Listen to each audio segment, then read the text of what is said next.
بسم اللہ الرحمن الرحیم۔ سیدنا حضرت ابو یحییٰ صاحب السلام رضی اللہ تعالی عنہ بیان کرتے ہیں کہ نبی علیہ السلام نے فرمایا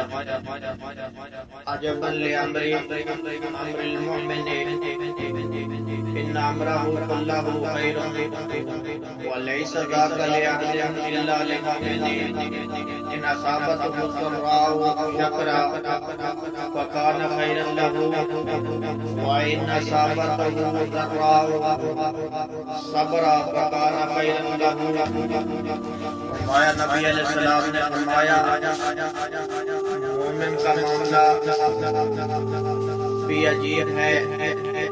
اس کے ہر کام میں اس کے لیے بھلائی ہے اور یہ چیز مومن کے سوا کسی کو حاصل نہیں۔ اگر اسے خوشی نصیب ہو تو اس پر اللہ کا شکر ادا کرتا ہے تو یہ شکر کرنا اس کے لیے بہتر ہے، یعنی اس میں بھی اس کے لیے نیکی ہے، اجر ہے، اور اس میں تکلیف پہنچے تو صبر کرتا ہے تو یہ صبر کرنا بھی اس کے لیے بہتر ہے، یعنی دونوں صورتوں میں خوشی پہنچے تو شکر ادا کرنا تو بھی نیکی، تکلیف پہنچے تو صبر کرنا تو بھی نیکی۔ اگر شاہ ظفر نے کہا تھا ظفر آپ ہی نہ اس کو جانیے گا